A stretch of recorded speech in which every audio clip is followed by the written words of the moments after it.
بسم الله الرحمن الرحيم.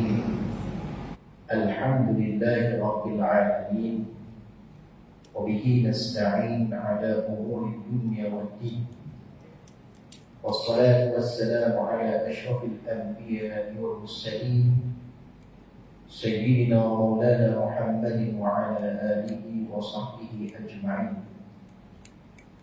ربنا اشرح لنا صدورنا ويسر لنا أمورنا واحلل عقدة من ألسنتنا يفقهوا أقوالنا يا رب العالمين.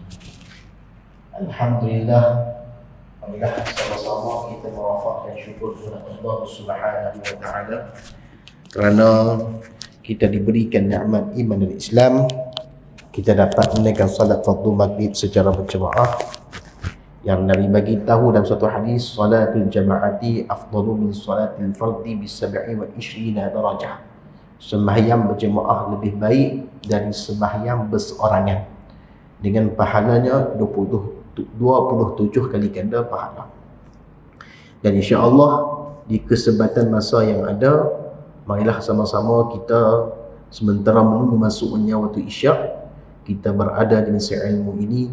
Mudah-mudahan dengan majlis ilmu yang kita ada, yang kita hadir, mudah-mudahan diberikan kefahaman oleh Allah Subhanahu wa taala dalam ilmu agama dan dapat kita mengamalkan dalam kehidupan seharian. Kat mana? Lupa. Oh, iftiqah tu baca dah. Iftiqah tu baca ni. Baca dah. Okey, tak apa. Dua bulan lepas datang. Lupa. InsyaAllah kita sambung kembali kepada pengajian kitab Faridatul Faraid fi Ilmi Al-Aqaid karangan Syekh Ahmad bin Muhammad Zin Al-Fatani rahimahullahu ta'ala.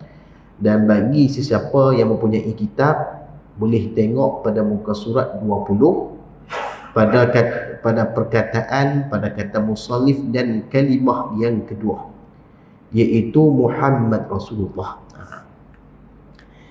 Berkata musannif rahimahullahu ta'ala, dan kalimah yang kedua iaitu Muhammad Rasulullah itu memberi faedah akan qarar dengan risalah Sayyiduna Muhammad sallallahu alaihi wasallam.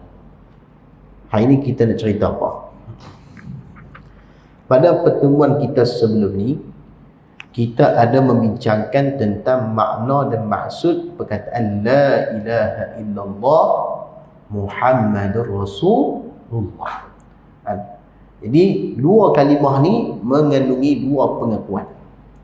La ilaha illallah iaitu kita menguasai, kita mengaku, kita percaya dan kita beriman bahawasanya Tuhan yang sebenarnya adalah Allah Subhanahu wa taala.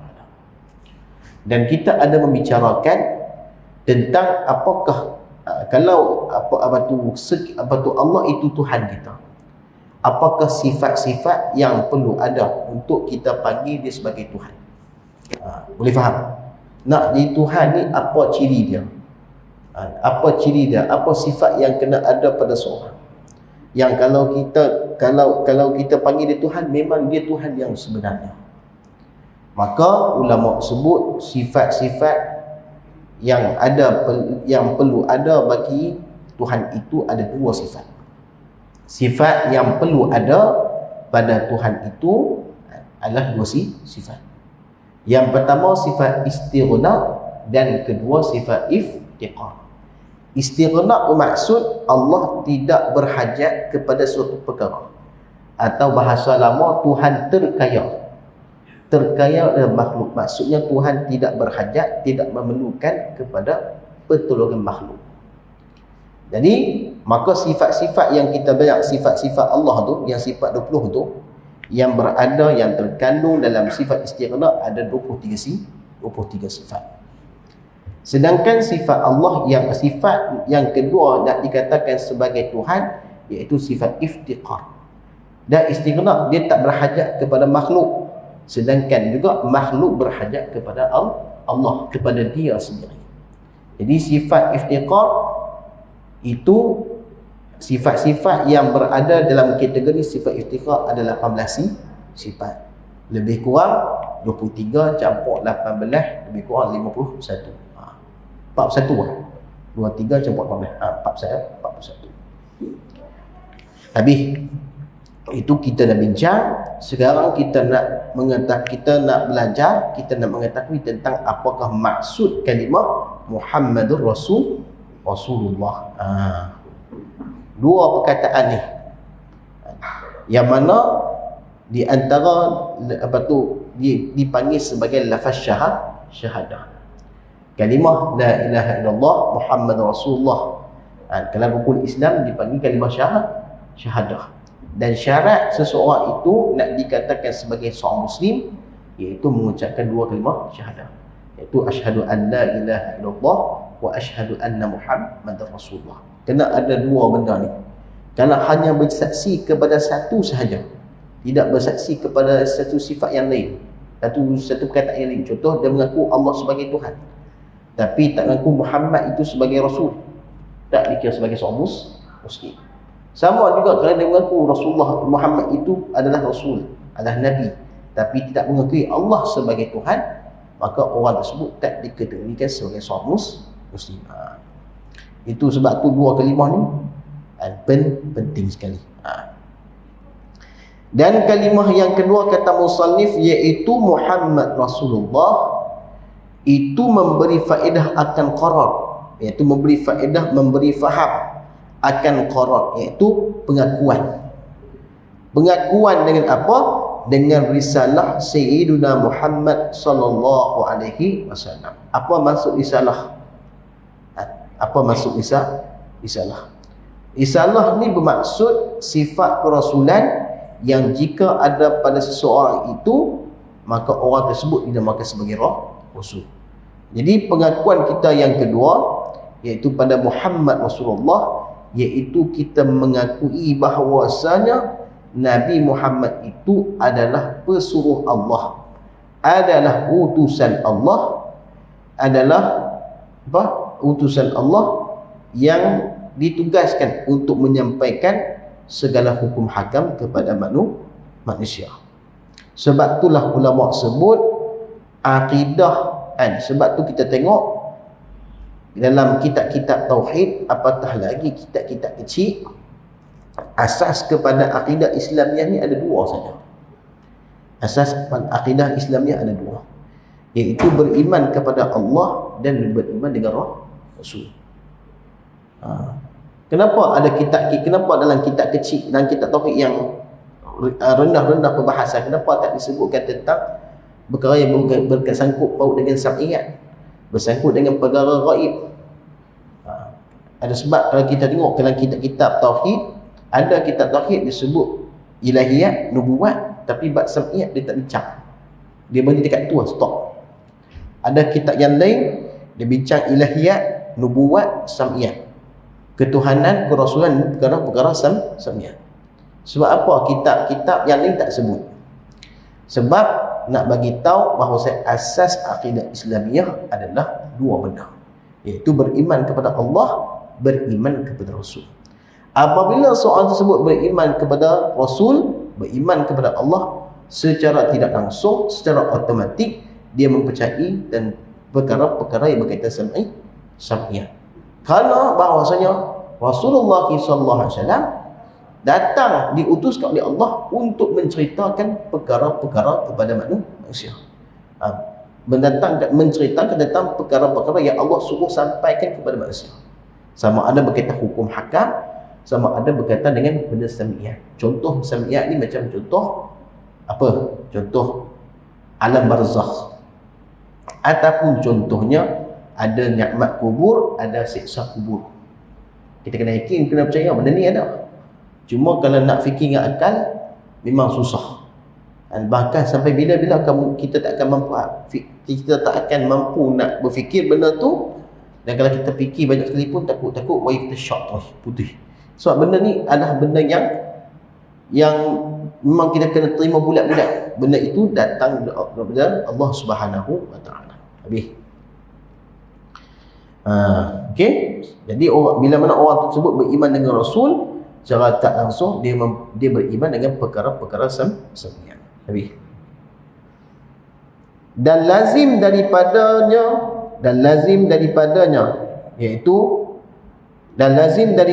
membenarkan dia pada tiap-tiap barang yang mendatang ia dengan dia. Jadi lazim daripada kita mengakui risalah Sayyidina Muhammad sallallahu alaihi wasallam, iaitu kita mengaku benar. Membenarkan ini maksudnya mengaku benar pada perkara yang diceritakan, yang disampaikan oleh Rasulullah sallallahu alaihi wasallam. Sama ada berkaitan hukum syarak ataupun berkaitan dengan ketuhanan, apatah lagi bercerita tentang perkara sembunyian. Dan masuk di bawah pada makna Muhammad Rasulullah itu, dan masuk di bawahnya iaitu bawah Muhammad Rasulullah sallallahu alaihi wasallam, wajib benar sekalian Rasul. Jadi pada makna Muhammad Rasulullah itu maksud bahawa kita mengakui Muhammad itu sebagai utusan Allah. Jadi apakah sifat yang kena ada pada seorang itu ketika dia menjadi Rasul, maka wajib seorang Rasul itu bersifat dengan benar, atau bahasa Arab diberi siddiq. Dan amanah, apa maksud amanah? Walaupun kalau kita kata amanah ni segi bahasanya jujur, tetapi amanah ni maksud ismah, iaitu Nabi dan Rasul terpelihara dan tidak pernah melakukan sama ada dosa kecil ataupun dosa besar. Apatah lagi perkara-perkara makruh, Nabi dan Rasul tak pernah buat. Nabi dan Rasul hanya buat benda yang wajib dan benda yang sunat saja. Dan benda ni dah kita bincang saja. Dah bincang dalam perbahasan yang lalu. Cuma datangkan bahasan ini sebagai kesimpulan. Bila kita bincang bab ilahiyat, bila kita bincang bab muat, apakah kesimpulan yang kita dapat? Macam tu. Orang kata apa? Khulasah. The moral of story. Lebih kurang lah betul. Tapi dah of story itu kesimpulan dah. Tak apalah. Okey. Dan wajib benar sekalian Rasul dan amanah mereka itu. Dan fatanah ni bijaksana, mereka itu Rasul. Dan tabligh mereka itu, iaitu Rasul. Dan masuk di bawahnya pula mustahil atas mereka itu. Dan masuk dalam makna Muhammad Rasulullah itu, mustahil atas mereka itu. Tak boleh ada pada mereka itu Rasul dusta dan khianat dan bodoh dan kitman. Dan masuk di bawahnya pula, dan masuk dalam makna Muhammad Rasulullah, iaitu harus segala Rasul, harus segala sifat manusia. Dan masuk dalam makna kalimah Muhammad Rasulullah itu sifat yang harus bagi Rasul. Apa sifat yang harus bagi Rasul? Iaitu Rasul itu berkelakuan, bersifat ia dengan sifat manusia yang biasa. Dan memang manusia, dan memang Allah Ta'ala melantik Rasul dan Nabi dikarenakan manusia. Dan pastinya manusia yang dilantik Allah sebagai Rasul dan Nabi, mestilah manusia tersebut adalah makhluk yang terbaik di sisi Allah Subhanahu wa Ta'ala. Jadi tak ada masalah kalau Rasul itu dikatakan manusia, itu yang benda yang harus bagi Rasul. Yang tidak membawa kekurangan pada hak, dan tidak, yakni sifat harus Rasul yang tidak membawa kekurangan pada diri mereka itu. Okey. Kerana bahawasanya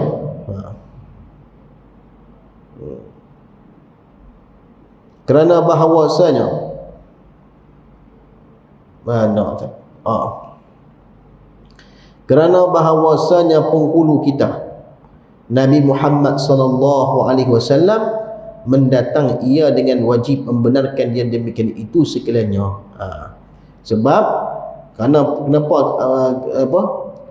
Nabi kita Muhammad sallallahu alaihi wasallam mendatang ia, maksudnya menceritakan tentang perkara-perkara yang berkaitan dengan Rasul. Yang wajib seorang manusia itu mempercayai tentang sifat-sifat yang wajib bagi Rasul. Sifat itu mesti ada pada Rasul. Sifat yang mustahil bagi Rasul, bermaksud sifat tersebut tidak sepatutnya ada pada Rasul, dan sifat yang harus bagi Rasul. Semua itu diceritakan oleh Rasulullah SAW. Yang wajib ke atas kita membenarkan. Maksudnya wajib kita mengaku dan wajib kita beriman dan kita percaya. Dan saya lupa nak satu kisah.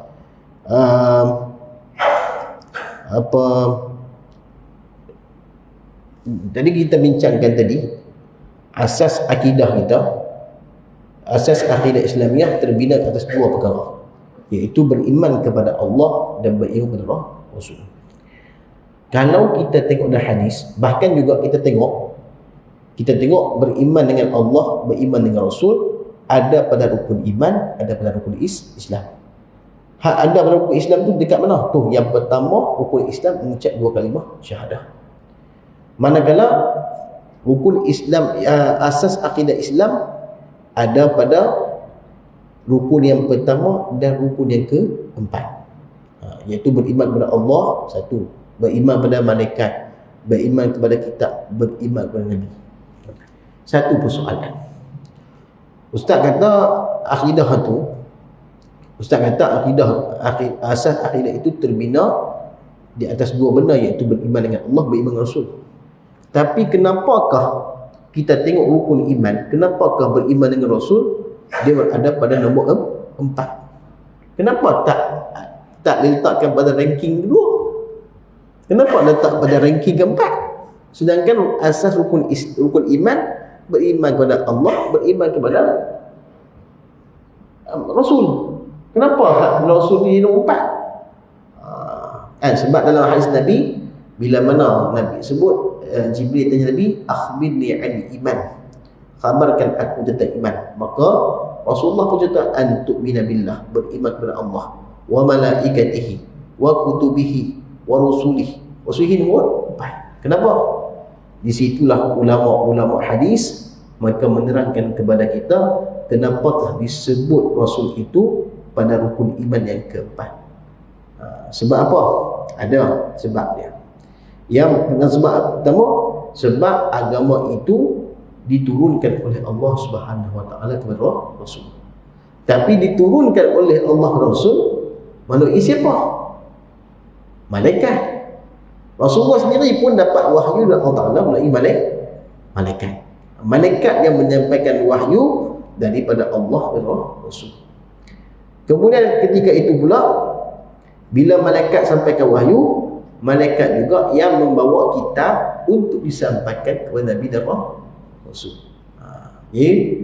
Jadi contohnya wahyu itu dari Allah dengan wasilah, dengan perantaraan malaikat, dan malaikat bawa kitab kepada Nabi dan Rasul. Sebab tu dia letak satu-satu. Rukun iman yang pertama, iman Allah, kemudian beriman malaikat, beriman kepada kitab dan juga Rasul. Dia nak cerita lagu tu.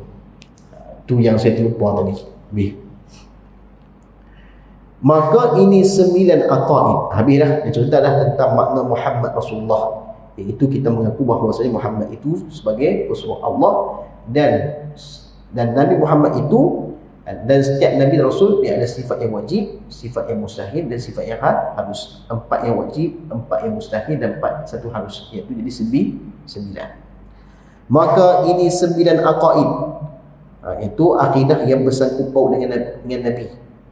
Maka ini 9 aqaid, yakni 9 akidah yang bersangkut paut dengan Rasul, iaitu 4 sifat yang wajib, 4 sifat yang mustahil, dan 1 sifat yang harus.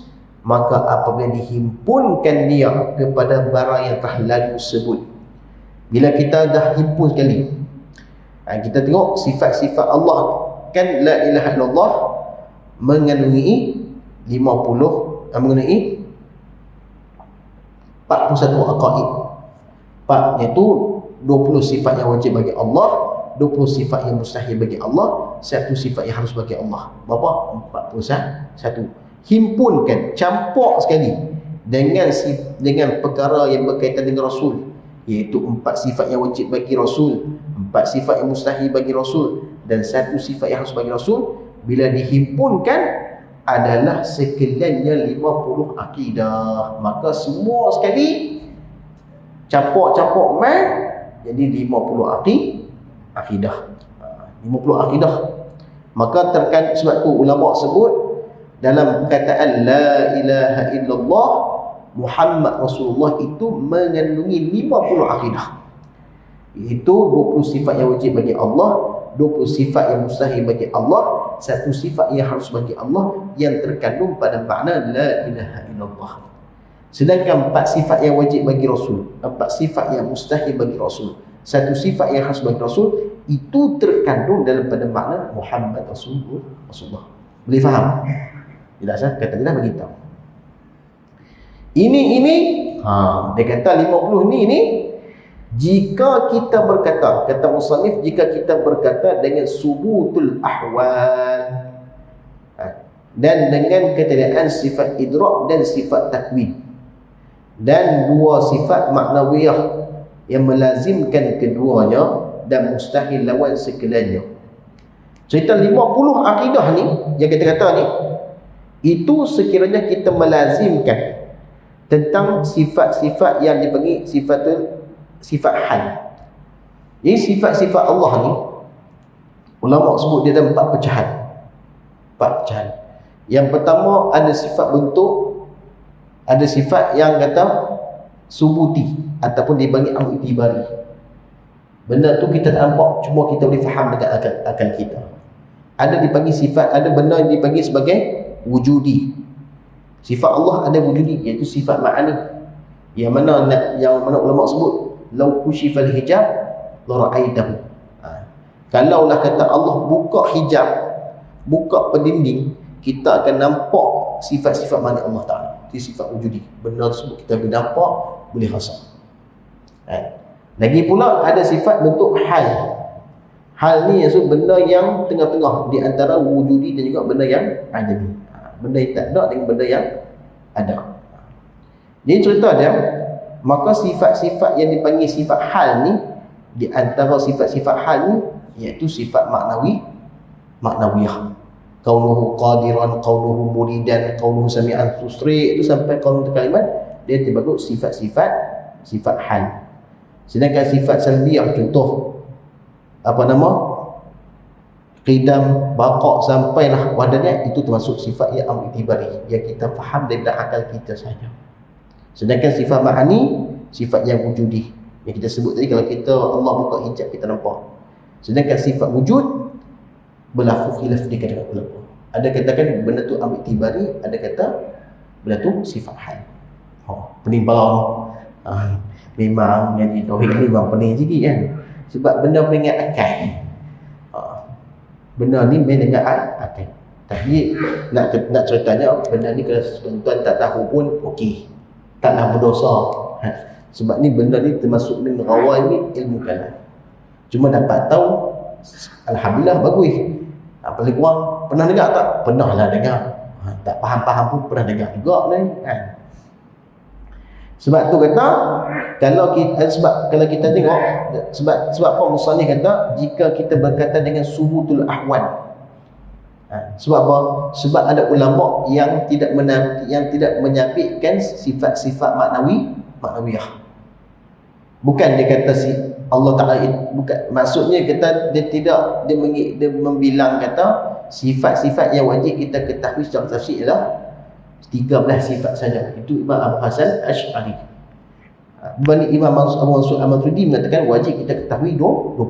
Tak mana khilaf kata 13 20 pada sifat maknawiyah.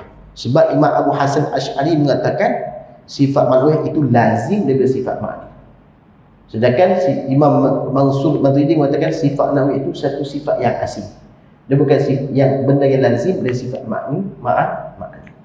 Habis. Sebab tu dah kata nanti, sebab tu disebut jika kita berkata dengan subutul ahwal. Ini kita, kalau kita kira sekali yang 50 aqaid dengan sifat maknawiyah tu, iaitu sifat wujud, sifat qaunuhu qadiran, qaunuhu muridan sampai qaunuhu mutakalliman. Dan dengan ketiadaan sifat idrak. Sebab ada ulama lain pun kata di antara sifat yang wajib bagi Allah kita ketahui itu sifat idrak. Tu pun khilaf, ada kata sifat idrak tu itu dah masuk dalam sifat ilmu. Tu khilaf tu yang kita banyak-banyak tu. Itu. Cuma biasalah mengaji sebulan sekali, lepas tu pula memori kita ni sat okey, sat tak okey. Lupa balik. Tapi tak apa, insya-Allah kita belajar ni mudah-mudahan Allah bagi kita kefahaman. Kita rajin belajar, tak apa. Memang belajar ni bukan senang, susah. Tapi bila kita dengan hati ikhlas, kita berdoa kepada Allah, Allah akan bagi kefahaman. Lagi pula, dan ketiadaan sifat takwin dan dua sifat manawiyah, maksudnya dua sifat manawiyah, iaitu kaunuhu mudrikan, kaunuhu mukawwinan, yang melazimkan keduanya, melazimkan bagi sifat idrak dan sifat takwin, dan mustahil lawan sekaliannya, dan mustahil lawan bagi sifat idrak, sifat takwin dan sifat manawiyah bagi kedua-duanya. Maka jika kita berkata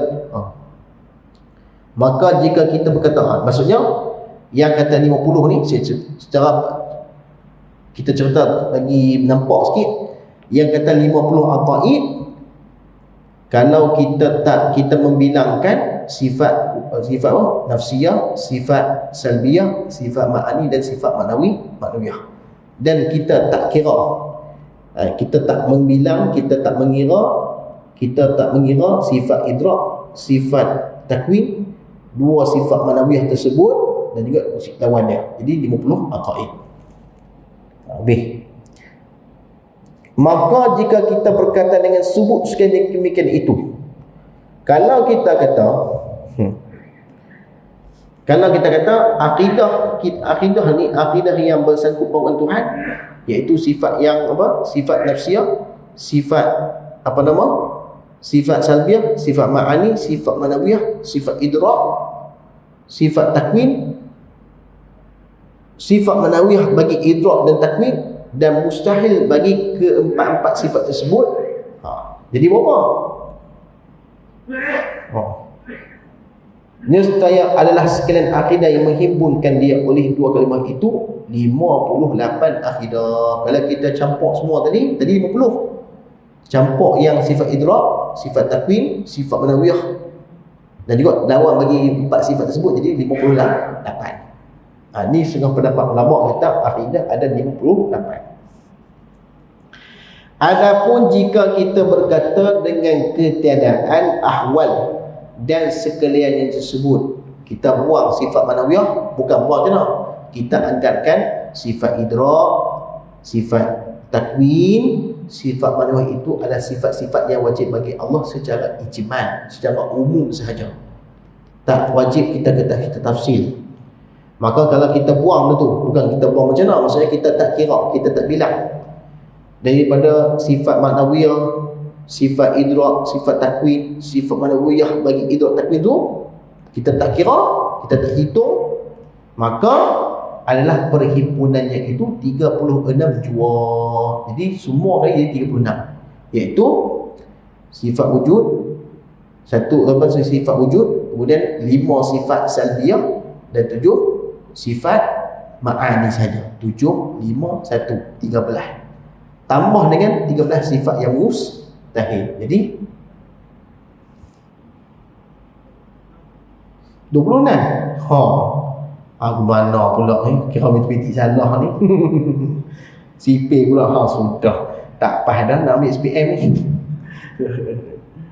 Okey, kita tengok. Kita tengok balik.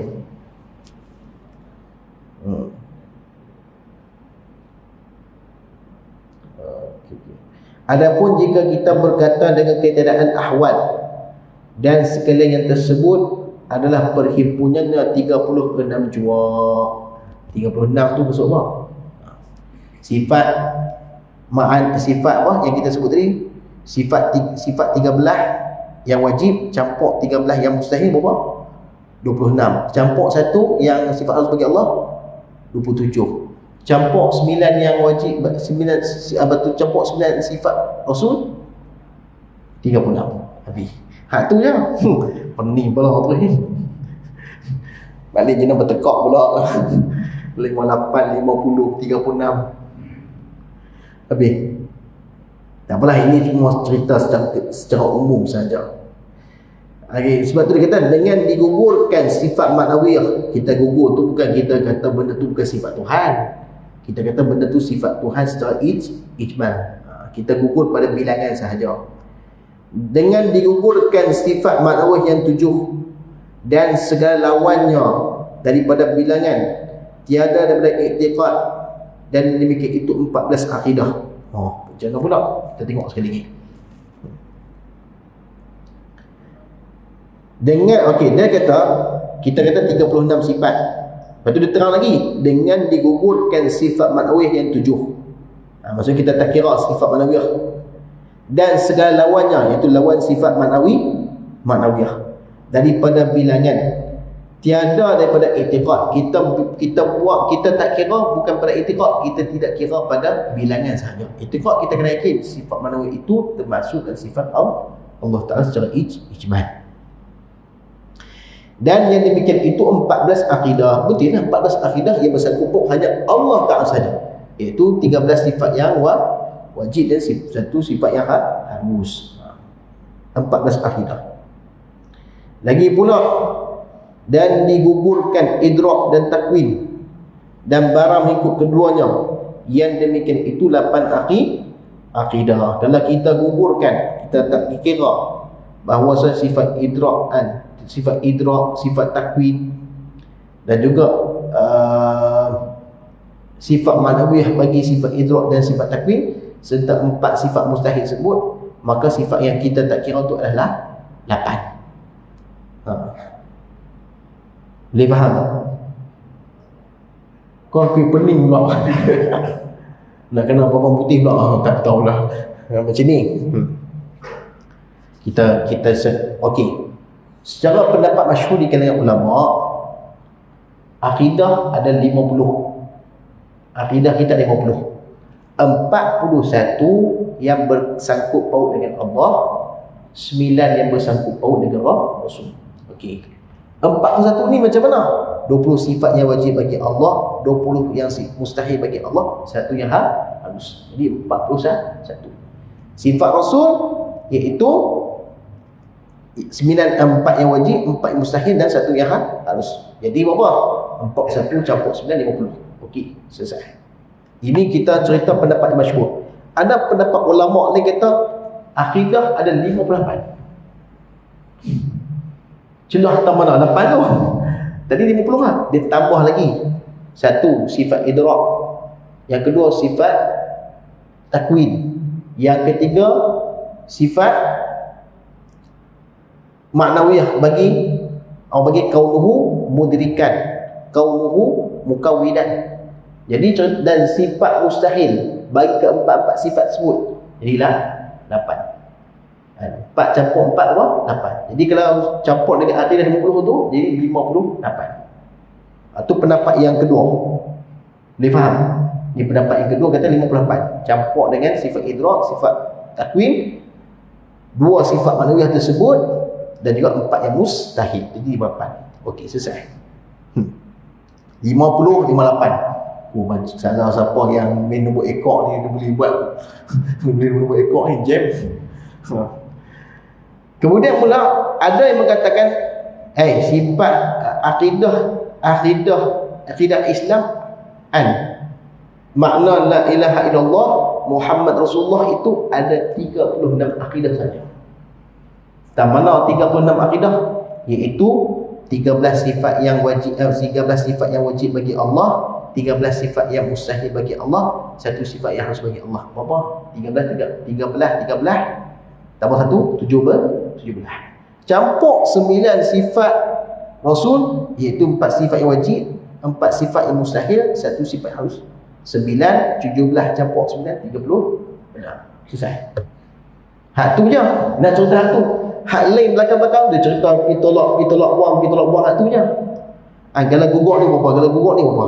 Itu secara kesimpulan khulasah ada ulama akidah berkaitan dengan akidah Islamiah. Ada kata 50 akidah, ada kata 58, ada kata 36. Okey, cuma saya cerita yang 36 ni pasal 36. Kenapa sifat wajib bagi Allah tu 13? Kalau kita belajar awal-awal dulu sifat Allah tu, kan berlaku khilaf di kalangan Imam Abu Hasan Asy'ari dengan Abu Mansur Al-Maturidi. Abu Hasan kata sifat dia tak kira sifat manusia itu sebagai sifat. Sebab tu dia kata 13. 1 sifat nafsiyah, itu sifat wujud. 5 sifat salbiyah, bermula dari kitab sampai lepas dan niat. kemudian 7 sifat ma'ani sahaja, iaitu kudrah sampai ke kalam. Yang kaum muridan tu kenapa Imam Abu Hasan Syari tak kira? Dia kata hak sifat mana itu lazim daripada sifat ma'ani. Maksudnya kalau sifat mana ada, automatik sifat mana pun ada kali. Tak perlu nak. Dia bukan satu sifat yang lain. Dia ada lazim daripada sifat ma'ani. Awal Mansur Maturidi kata, tak boleh. Si Menteri kata sifat makna itu sifat yang lain. Dia bukan sifat yang lazim. Tu jadi 17 ataupun 20. Hak inilah yang berlaku pergaduhan di antara kawan-kawan saya waktu saya bermusik. Seorang kawan tadi dia ahbab, dia orang kuat Syekh Yusri. Waktu tu dengan Jiaban, dia kata sifat yang wajib Allah ada 13. Hak seorang lagi kata 20. 17, 20, 17, 20, 17, 20. 13, 20, 13, 20, 13, 20. Waktu kata saya tak nak, saya tidak awal ni. Sini kata apa? Dengar lepas cerita 30, aku tidak tu tak cakap banyak. Dua-dua betul tak gaduh lah. 13, 20, tinggal 20. Sama je betul. Betul je. Imam Abu Sa'ad je betul. Imam Abu Mansur pun betul. Sebab sifat yang wajib bagi Allah kita kata tafsir itu khilaf di kalangan ulama. Dia tak payah gaduh-gaduh. Habis. Dia faham tak? Jadi ceritanya kesimpulan dan akidah Islamiah ni ada khilaf, ada kata 50, 58, ada 36. Betul kita cerita dah tadi pasal buang, yang mana dibuang, yang mana ditambah-tambah, macam tu. Habis. Dan yang dengan dikukat dan barang dan yang demikian itu 8 akidah kita apa. Maka ternyata bagimu, kata musannif kita sambung ni, bahawa dua kalimah ini mengandung akan sekalian aqaid yang terdahulu. Bahkan sekalian hukum itu masuk di bawah Muhammad Rasulullah, sehingga berkata setengah ulama bermula Muhammad Rasulullah itu laut yang meliputi, dan la ilaha illallah itu satu titik daripadanya. Kalau orang lain dengar kata, ni macam mana ni satu benda sesat pula. Dia kata Muhammad Rasulullah itu seperti laut. Seperti laut apa? Seperti laut yang meliputi. Laut yang cukup luas. Sedangkan la ilaha illallah itu satu titik sahaja dah makna Muhammad Rasulullah. Orang kata, ni merendahkan Tuhan ni. Sebab dia kata Muhammad Rasulullah umpama seperti laut. Dan la ilaha illallah tu hanya satu titik je. Ada kawan-kawan kata, sudah mengaji ni lah. Pergi mengaji dekat surah Al-Rayyan sesat kini. Nak jawab macam mana? Bukan maksudnya macam tu. Bukan kita merendah-rendahkan Allah. Bukan ayat tu maksudnya merendah-rendahkan Allah. Cuba tengok. Dia kata apa? Mana dah? Artinya yang dimaksudkan dengan Muhammad Rasulullah itu laut yang meliputi, dan la ilaha illallah itu satu titik daripadanya. Ia artinya mentauhidkan Allah itu setengah barang yang mendatang dengan dia oleh Rasulullah SAW. Tu nak cerita tu ya. Dia kata maksud kata Muhammad Rasulullah itu seperti lautan yang luas, sedangkan Allah la ilaha illallah itu satu titik. Tu maksudnya di antara perkara-perkara yang dibawa, yang diceritakan Rasul adalah berkaitan dengan Allah Subhanahu wa taala. Selain di antara Nabi ceritakan benda sam'iyah, cerita bab hukum hakam syarak, di antara benda yang Nabi cerita berkaitan dengan Allah Subhanahu wa taala. Walaqad ba'athna fi kulli ummatin rasulan an ya'budu Allah wajtanibut taghut. Ajak manusia, di antara tugas Rasul, dia nak ajak manusia itu sembah Allah. Dia kena ceritalah Allah ni siapa, Tuhan sekian-sekian, apa sifat yang ada pada dia, ada sifat yang tak sepatutnya ada pada dia. Itu maksud dia, bukan kita merendah-rendahkan Allah. Jangan jadi pembaris ingat, lurus-lurus. Itu kalam, sebab kalam ulama ni kan. Okey, dan barangkali kerana hikmah yang tersebut itu, dan hikmah kata, okey, dan hikmah kata Muhammad Rasulullah itu lautan berputih, sedangkan la ilaha illallah itu satu titik. Hikmah, dan kerana hikmah yang tersebut itu, iaitu menghempun akan keduanya, akan segala aqaid serta pendek keduanya, menjadi oleh syarat akan keduanya terjemah bagi barang yang hati daripada iman, dan tiada terima daripada seorang itu akan Islam melainkan dengan keduanya. Dengan sebab nak bagi tu hebatnya hikmah kata la ilaha illallah Muhammad Rasulullah ni cukup, walaupun dua perkataan yang pendek tetapi memiliki makna yang cukup luas dan mendalam.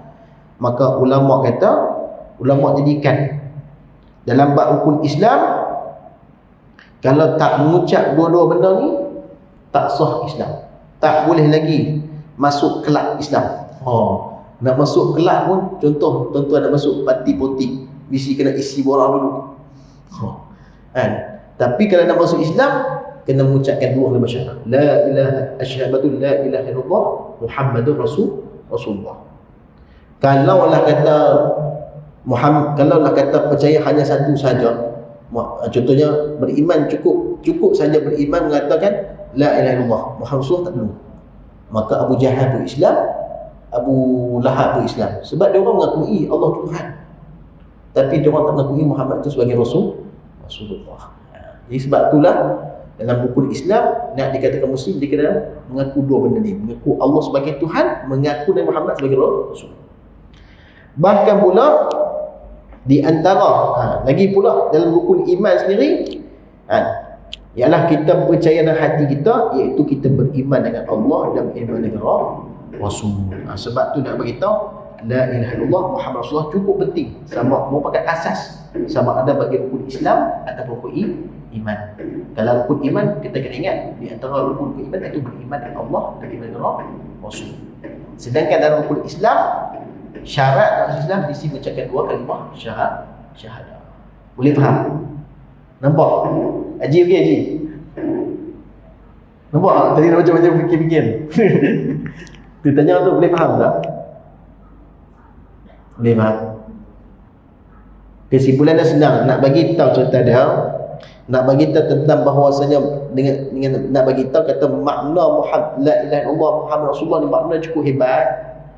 Nak bagi tahu kata la ilaha illallah Muhammad Rasulullah tu makna dia cukup hebat, sampai kata syarat nak dikatakan orang tu beriman, dia mesti beriman kepada Allah dan beriman kepada Rasul. Syarat kata nak dikatakan sebagai orang Muslim, dia kena mengucap dua kalimah syahadat. Kerana dalam dua kalimah syahadat ada dua pengakuan. Pengakuan Allah sebagai Tuhan, pengakuan Muhammad itu sebagai Rasul. Itu saja. Boleh faham? InsyaAllah. Tak apalah. Nanti balik-balik nanti fikir-fikir balik. InsyaAllah. Habis. Kita akan berhenti dekat tu. Dan ketahui olehmu bahawasa terjemah la ilaha illallah pada bahasa Melayu itu. Jadi kita akan masuk pula tentang terjemah la ilaha illallah. Apa maksud la ilaha illallah?